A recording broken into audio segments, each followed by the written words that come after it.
Good morning, everybody, and this is your Dow Jones day trade setups for today. So, firstly, as per the other indexes, the weekly is extremely important, and the weekly on the Dow Jones is even more important because the structure here is way better than what we are seeing on the other indexes. So, a couple of things. There's a very big inverse head and shoulders here, so it's kind of a depends where you want to draw it. You can take it from there, but it could be, you could look at it as a triple head formation here and then a triple shoulder with a single shoulder or double shoulder. It doesn't matter. The theory is quite simple. It's a rounding bottom. There it is there, which is an inverse head and shoulders. And we need to get through the structure that is right above us. Now, if you just look left, look at all these tails where the sellers have come in this year and last year, and look where all the buyers try to come in 2021. So that is the first thing. The second thing is something that I spoke about quite some time, and that was pretty much a monthly, let me just do that, it was pretty much a monthly view. No, I've messed that up. Anyway, we will get to that now. So that was this flag, and the flag is basically, if we look at it on the monthly, data will just have to rebuild for us quickly. If you look at that on the monthly, strong move up, pullback, okay, last year with all the chaos, came back, tested it, and now we're onwards and upwards again.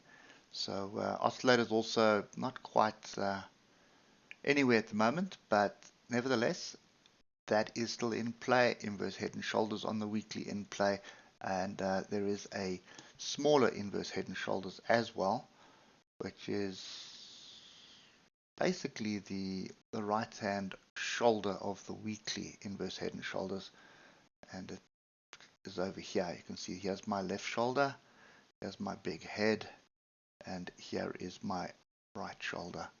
So this is what we are looking at. I just want to get a little bit of structure in here for us. So there are the two most logical areas at the moment.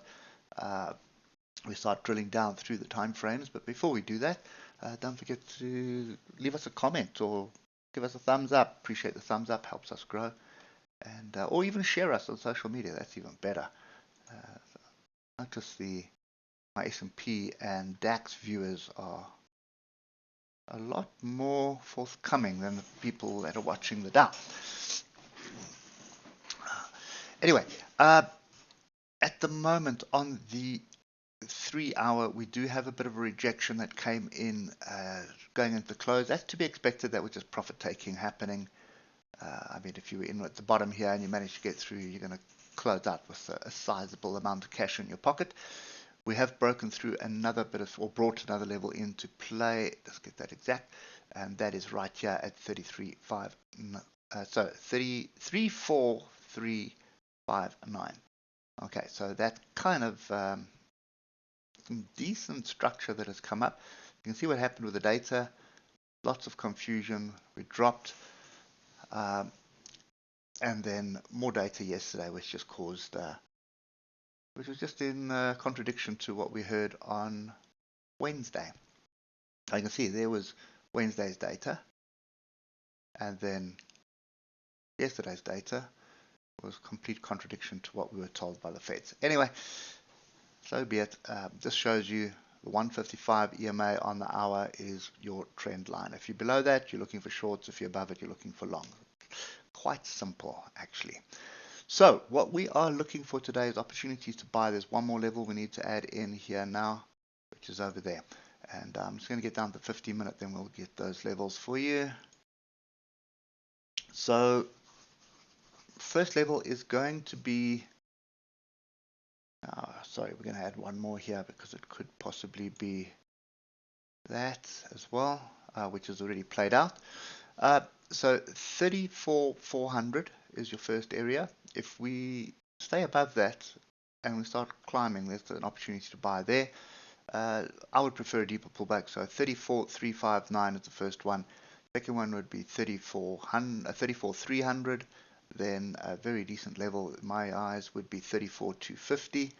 And then there is a gap further down here, and that is at 34,179. So we're looking for pullback onto that. We're looking for a move back up, at least to test yesterday's high.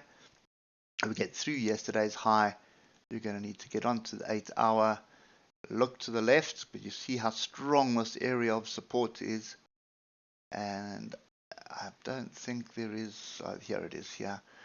So what you'd be looking for, you can see the previous high is obviously of interest, and then you've got that level there, and each one of these tails here is going to offer an opportunity. So just keep that in the back of your mind. You can see how strong this zone is. So you are playing this from level to level. So you're basically looking to buy in down here. Because you've breached these levels already, you can confidently hold and wait for it to move up. As you breach each level, just move your stop up.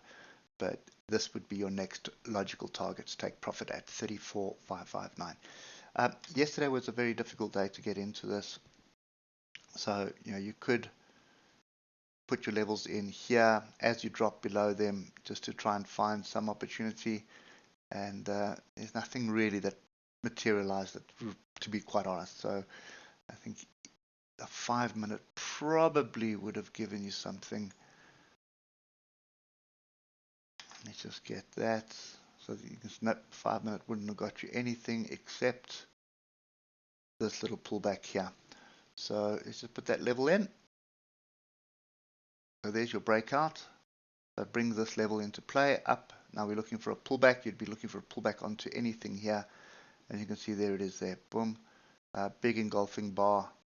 Oh, bit of a gap up, well, engulfing bar. But anyway, so that would be an engulfing bar. So yeah, that would have been worth the risk. Entry up there, stop there. So that's an 83-point stop loss. And if you look at your first target would have been here. You would have got through that. Then you would have seen this chaos here. Would have got out of that. So that's 195. So it's a 2-to-1 trade, which would have been fairly decent. Okay, so anyway, that's kind of my view. Pull back onto a support level, and then you're looking to buy tight stop loss just below the price action. So price action would be an engulfing bar like that. An inside bar, there's another engulfing bar there, or an inside bar, there's an inside bar there, or a pin bar. We all know what pin bars look like, and we're looking for that on one of these levels before we jump into this. Okay, hope that helps, and we'll catch up with you on Monday morning. Enjoy your weekend.